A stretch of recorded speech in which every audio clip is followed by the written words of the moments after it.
much to their surprise after running until their breath nearly gave out. Anne and Riley made it to the bus stop in time, laughter echoing behind them as they raced to catch up to the vehicle, leaving behind the complexities of their family's situation for a few hours of teenage normalcy. Anne had searched endlessly in her pockets in a frantic stupor for her student bus pass. Riley's hand, grasping it between his index finger and middle finger, appeared in front of her. His face mocked her in his usual way, and she did not care for it. "What do you want, a medal or something?" Anne looks up at him with disdain and snatches it from his grasp. "Anne, what's up with you?" Riley attempts to hide in the corner, away from the eyes of his popular friends who are now looking his way. "It's just I dropped it. I never lose anything. It's a lot of money to lose if I am careless. I can't handle it. Mum couldn't handle it. I would be blamed." Anne looks down at the ticket and sighs sadly. "You can't have a handle on everything all at once. We both are taking on a lot right now. Please chill out." Riley pats her on the shoulder lightly with a small smile and turns to walk away. Riley takes his leave, going to sit towards the back seats of the bus. His friends roared with excitement as he sat with them, and you could tell by his face he was in his element. In contrast, Anne had no one to sit with. Extremely lonesome in her own company, but at times she felt it was better that way. Never having to answer to anyone else, doing whatever she liked and wanted for lunchtime, and no distractions from her schoolwork. Although at certain times when being on the school bus, she did look out of place, sticking out like a sore thumb with nothing going on around her, other than the occasional time one of the boys flew into her whenever the bus stopped suddenly. Finally, here comes our stop. Anne could see the sign up ahead. Riley made his move through the bus from the back to the middle where the bus doors opened, waiting on Anne to join him. They disembarked from the school bus, as they always did, and began their walk down the familiar forest path leading out to the road towards their school. The forest enveloped Anne and Riley in a cloak of distant warmth from the autumn sun, each step on the uneven terrain accompanied by the hushed crunch of fallen leaves and the occasional rustle of unseen insects. The air, heavy with the scent of damp earth and moss, carried with it a lingering aura of untouched nostalgia. Shafts of muted sunlight filtered through the dense canopy, casting a dappled pattern on the moss-covered ground, as if the very essence of the forest danced in rhythmic patterns before them. The trees, towering sentinels of the past, whispers in the gentle breeze that meandered through their branches. The symphony of leaves, a soft rustle that harmonized with the distant murmur of a babbling brook, created a soothing cadence that underscored the timeless nature of the woodland. Each tree, with its gnarled branches and aged bark, seemed to hold tales of centuries gone by, the echoes of which reverberated through the stillness. As Anne and Riley ventured deeper, the atmosphere shifted. Shadows stretched and intertwined, creating pockets of darkness that seemed to pulse with an unseen energy. The forest, once serene, now bore a hint of anticipation, as if nature itself held its breath in the face of the unfolding mystery. The soft padding of woodland creatures, unseen but ever-present, added to the mystical ambience, amplifying the sensation of being observed by unseen eyes. The air turned cooler, a subtle chill that clung to the siblings like a spectral companion. The dense foliage above cast the forest floor in a mosaic of shadows, creating a play of light and darkness that heightened the sense of otherworldly exploration. Every rustle, every creaking branch became a note in the symphony of the woods, a melodic backdrop to the enigmatic journey Anne and Riley found themselves on. As they continued their path towards the school, the forest held them in its embrace, a living entity that responded to their presence with a symphony of sights, sounds, and sensations. The interplay of light and shadow, the murmur of unseen life, and the ageless whispers of the trees created an ethereal tapestry, weaving an immersive experience that transcended the boundaries of the ordinary. The quill-like feather, a radiant wisp of luminescence, suddenly shot through the dense forest with a speed that defied the laws of nature. It weaved through the twisted branches and vanished into the shadows, leaving a trail of faint glow in its wake. Anne, her eyes wide with amazement, turned to Riley, her voice tinged with urgency. "Riley, you won't believe what I saw this morning. That feather, the same one, was at my window, writing in the air," she exclaimed, her words rushing out with a mixture of excitement and disbelief. Riley raised an eyebrow, skepticism etched on his face. "Come on, Anne. Feather writing in the air? You're not seriously buying into some magical nonsense, are you?" Anne, undeterred, insisted, "I swear, Riley, it spelled out this cryptic riddle. Damn, I can't remember what it said now." Riley sighed, a mixture of concern and frustration clouding his expression. "Anne, you're exhausted. Probably just a weird dream or something. There's no magical feather leading us on some quest. Let's just get to school on time, please." Anne, her eyes pleading, retorted, "I know it sounds crazy, but I saw it, Riley. There's something mysterious happening, and we need to find out what. Please." Riley shook his head, a mix of patience and doubt in his voice. "Look, I get it. You're tired, stressed maybe, but magic feathers? That's a bit much. Let's keep going. Get some rest tonight, would ya? And forget about this nonsense." As they continued through the forest, the quill-like feathers' glow lingered in their wake, a silent testament to the mysterious encounter that had unfolded before them. Anne couldn't shake the feeling that the forest held secrets waiting to be unraveled, while Riley, still skeptical, tried to anchor her to what he deemed as the realm of reason and reality. In the depths of the haunting forest, where the dense undergrowth seemed to swallow the very echoes of their voices, here in the oppressive darkness, pierced only occasionally by the sun, left them feeling vulnerable and disconcerted. It was in this ominous atmosphere that something scurried in the shadows that made them both turn around with haste.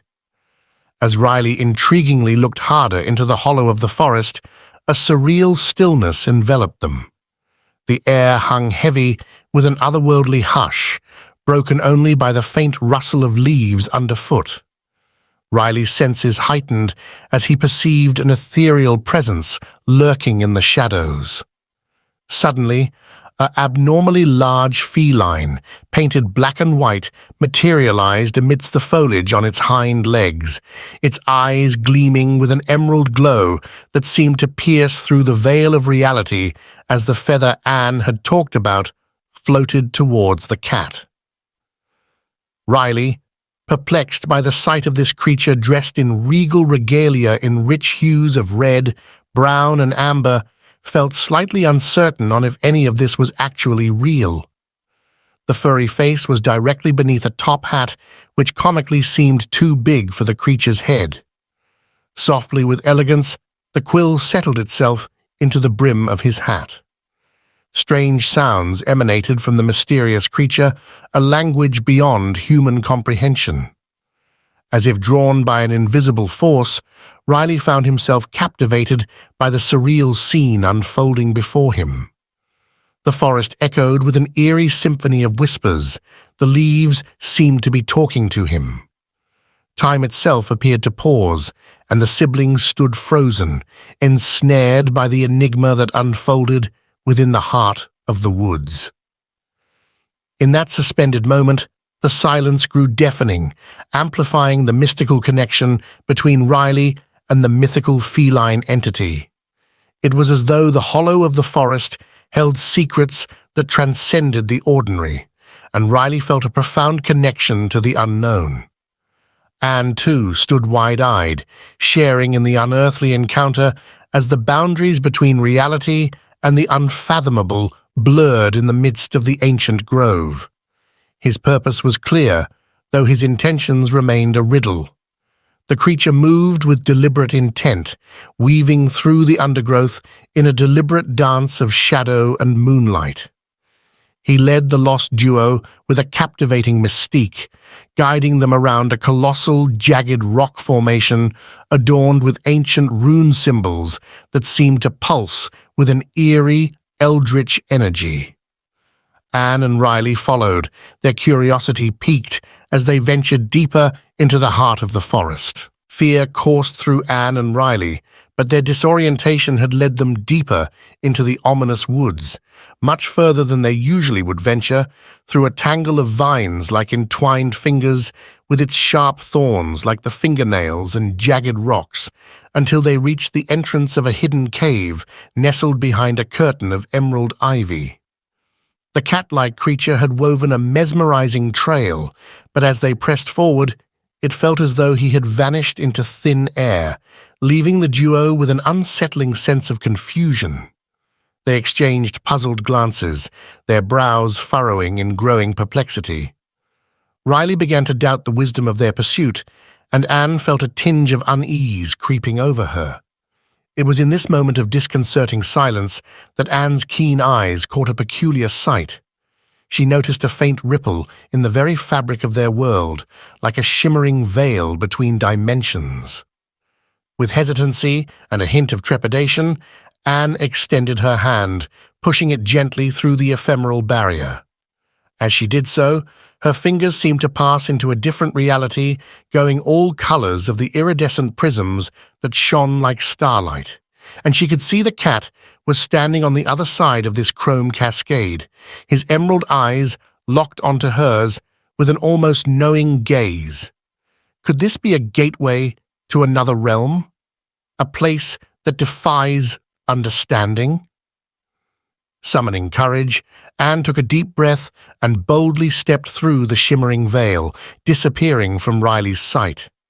She found herself on the other side, in a world both familiar and alien, where nature's rules seemed to bend.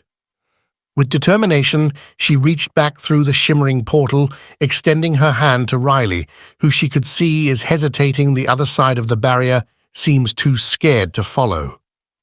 A sudden hush fell over the forest as Riley's eyes widened, fixated on the unseen portal materializing before him. The air seemed to crackle with an otherworldly energy, and a soft hum reverberated through the clearing. Anne's hand, bathed in an ethereal glow, extended towards him further through the shimmering gateway, a beacon of familiarity in the midst of the unknown. As Riley reached out to grasp her hand, he felt a tingling sensation, an intangible connection that pulsed through his fingertips. The forest around them seemed to hold its breath, as if time itself paused to witness the siblings' transcendence into a realm beyond the veil of ordinary reality. The sounds of the forest, once a symphony of rustling leaves and unseen creatures, muted to a distant echo. The ambient noise of the woods faded, replaced by an otherworldly silence that surrounded them as they stood on the threshold of the unknown. Riley's heartbeat echoed in his ears, the steady rhythm of anticipation that mingled with the enigmatic energy enveloping the portal. As he took Anne's hand, a surge of emotions swept over him: curiosity, apprehension, and an undeniable trust in the connection they shared. The portal, a gateway to realms untold, seemed to beckon with promises of mysteries waiting to be unraveled. Riley hesitated for a moment, glancing back at the familiar forest behind him, its towering trees now framed by the radiant glow of the gateway. With a deep breath, Riley stepped through the portal, his sister's hand firmly in his grasp. The transition was seamless yet profound. Colors shifted, and the air carried a different resonance. He felt a gentle pull, like the subtle embrace of a cosmic force guiding them forward. The forest on the other side held an otherworldly beauty, a landscape of unfamiliar shapes and vibrant hues. Riley's emotions swirled, awe, wonder, and a lingering curiosity for the uncharted territory that lay before them. The portal closed behind them, leaving only the echo of its transient hum. The siblings, hand in hand, stood in a cave side by side, bewildered. The siblings hesitated at the cave's entrance, looking at one another, hoping the other may say something, but the cat-like creature assured them, "There's no turning back now, only way out is forwards." With a high-pitched and girly cry, Riley nearly jumped meters into the air. Looking back towards the cat, he whimpers at what he's just heard. Anne felt the need to hold onto his arm tightly, hiding slightly behind him in hopes that he may protect her. The cave was dimly lit, and the air felt like it was enveloping them in a fine, wet mist. Anne and Riley hesitated, their eyes adjusting to the dim light as they looked at the small black-and-white cat that had led them here. It stood on its hind legs, its eyes glowing like slivers of moonlight. Perched atop its head was a tiny green top hat, which added a touch of whimsy to its eerie appearance. The creature spoke in a voice that seemed to echo with ancient wisdom, a slight ethereal Middle Eastern accent. Riley fixated on him, gulping down air. "I am known as Pemblewink, and I am a Kushan. Kushans like myself are what are known as guardian beasts. You chose to follow me here. It's extremely rare that everyday non-auras can even see me in this form." Riley exchanged a puzzled glance with Anne, unsure of what to make of the situation. "Is this all for real? Are we dreaming?" He turns to leave in the opposite direction, but just as he tries to step forward, a green barrier sends him flying backwards onto his butt across the coarse floor of the cave. "You really are such a non-aura, aren't you?" Pemblewink replaces a short, rounded twig-like object into his back pocket. Anne's interest seems to peak, and as she offers her brother a helping hand onto his feet, she responds with, "Why do you keep calling us that? It sounds like an insult. Why would you insult two people you only just met?" Pemblewink's tail twitched with excitement as he explained, "How nice of you to ask and show some actual interest. Non-auras is the term used for those who don't fully understand or believe in things such as magic."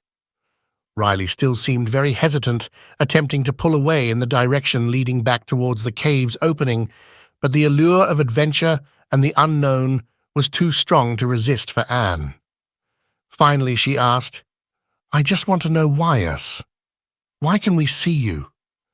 Pemblewink grinned, his sharp feline teeth glinting in the dim light. "It's true what the prophecies say, I guess. True magic can only be seen by those who seek it out for themselves. Most would be too fearful. Those with the courage to understand it will inevitably be drawn to what most wouldn't dare to go and find." With a sense of both anxiety and excitement, Anne turns to Riley with a look that only he understands. In that moment, he knows he's in for a journey he didn't want to be dragged into. His huffs and puffs of resentment at the idea make Anne smirk slightly. Riley holds Anne by her elbow and forcefully drags her away to a secluded area. "Anne, no, we can't do this. It doesn't feel right, it just feels wrong. Something is telling me we got to go before we're in too deep." Anne, going against the grain, defiantly states, "Riley, let's face it. Mum is a force to be reckoned with. She's not going to miss our drama going on around her, and life back home is repetitive and often boring. This adventure is our chance to break free from the mundane. Can we just do something extraordinary for once?" As they engage in a spirited discussion about their life, their mother, and the monotony of school, Pemblewink suddenly interrupts them. Pemblewink coughs and then smiles towards the twins. "You see, in the normal world, time stands still. But in my world, years are like mere minutes in yours. Life's mysteries have a way of changing your perspective. You must trust me that all will be well during your old earthly timeline." Pemblewink tilts the brim of his hat towards Riley with a wink, and as he lights up a flaming wooden torch, he nudges Riley while walking past. A foreboding allure emits from this place, while the dancing flames illuminate the hidden cave. As the shadows flicker around the walls, he begins to reveal the cave's true nature. Pemblewink, with a mysterious tone to this voice. This cave is a gateway, a passage from one world to another, a place where time and space intertwine. But we must beware, for within these walls there's a creature that's hard to avoid, the Nacrolim. She's a monstrous being, half lady, half tarantula, and stumbling into her nesting ground could be fatal. Anne cannot help but give a confused expression regarding this new information and feels it necessary to state her concerns. Maybe it would have been a good idea to lead with that Pemblewink. Riley, now nervous and rightfully so, complains, "Why would you risk all our lives? Are you stupid or just bloody reckless?" Pemblewink trying to still be wise and reassuring. "Fear not, my friends. I shall guide you safely through this treacherous realm. But you must stay close, heed my advice, and never stray from the path I lead. The journey ahead will be filled with challenges, but also rewards should you defeat her or come out unscathed." With Pemblewink's torch leading the way, Anne and Riley ventured deeper into the rocky abyss, following so closely behind that at times they almost trip over the back of his paws. Occasionally he would look behind him and tut at their incompetence. As Riley and Anne held hands, they followed Pemblewink through the long, winding, and eerily wet-walled caverns of the mysterious hidden cave. The path was narrow, and the air was thick with the scent of ancient earth and dampness. The flickering light of Pemblewink's torch cast eerie shadows on the moss-covered walls, making the journey feel both enchanting and intimidating. Water droplets dripped from unseen sources, creating a constant symphony of echoing drips and splashes. The cave's walls seemed to come alive, with mosses and strange fungi emitting an otherworldly glow, adding to the surreal atmosphere. Their footsteps echoed through the darkness, reminding them of the isolation of this mystical underworld. As they ventured deeper into the cave, the path seemed never-ending, twisting and turning unpredictably. Whispers of eerie, echoing voices and unidentifiable sounds filled the air. Anne squeezed Riley's hand, seeking comfort in the midst of the unknown. Then, as if emerging from a dream, they entered a vast, open chamber. Light filtered in from above, creating an almost blinding contrast to the darkness they had just traversed. The cavern opened up into a breathtaking mystical oasis. In the radiant light, they witnessed the enchanting inhabitants of this otherworldly place, the bright-winged seraph. These winged creatures resembled bats, but with striking differences. Their massive, coal-black eyes sparkled with intelligence, and their beaks were as sharp as a razor's edge. As they soared through the air, their long tail plumes left behind a trail of smoky plumes that glittered like stars, creating an ethereal spectacle. Anne and Riley stood in awe of this enchanting sight, their worries momentarily forgotten. Pemblewink turned to them, a glint of wonder in his eyes. Riley, for the first time since they stepped into this place, smiled gleefully. Pemblewink softly explains, "Behold, the Brightwings, the most intelligent flying animal of the oasis between worlds. They are creatures of beauty and of utmost intelligence, extremely elusive though. To catch one would be near impossible. They mark the boundary between the light and the dark. Let us continue our journey, but remember, this place holds both wonders and challenges. Please don't wander too far." Anne daringly grew ever closer to the edge of a dramatic drop. She felt her heart skip into her mouth as stones flew down, tumbling into a deep, onyx-colored pool of water, where a crystal water cascade flowed effortlessly. Below in the depths, she could see something ominous swimming. Unsure what it was, she turned to Pemblewink and pointed downward towards the spiral of the little whirlpool. While his white mittens grew closer to the drop of the cliff, he knelt down and peered into the descent himself. Pemblewink decided to lead Anne and Riley down an untrodden and quite steep route to a dark, watery pool, which seemed to move with an elegant wave. His torchlight danced upon the surface of the pool, revealing an eerie, shimmering presence beneath the inky waters. With a grave expression, Pemblewink began to describe the slinky creature known as a centurion. Pemblewink softly speaks, "That's a centurion. Not seen one of these since I was a young kitten, a creature of both grace and danger. It is a long, snake-like eel with scales that emit an otherworldly glow, illuminating the depths. But what is most enchanting, and at the same time treacherous, is its song. It possesses a voice like that of an angelic female singing operatic music. Many who have heard its haunting melody mistake it for a siren's call, luring them to their doom." As they peered into the dark waters, the enchanting yet ominous strains of the centurion's song seemed to rise from the depths. Anne and Riley couldn't help but be entranced by the hauntingly beautiful music, their eyes fixated on the shimmering scales and the sinuous form moving gracefully beneath the surface. Pemblewink's warning echoed in their ears, reminding them of the perils that lay hidden in the alluring depths beneath them. Snapping his claws in front of their faces, Pemblewink glared into both their eyes with a displeased expression, almost as if he was silently judging how easy it was for them both to be dragged in by the temptress. In the ever-dancing light of the underground chamber, Pemblewink remained near the edge of the dark water, his senses on high alert. As Anne and Riley watched the alluring dance of the centurion beneath the pool's surface, Pemblewink's ears pricked up as he heard the foreboding sound. A deep, haunting hiss filled the chamber, and the echo of spindly legs on stone reverberated through the cave. A chilling symphony of unearthly rumbles emanates from the concealed recesses of the cave wall, creating an atmosphere of dread as the elusive creature descends, its shadowy presence hinted at by the unsettling cacophony that grows increasingly ominous.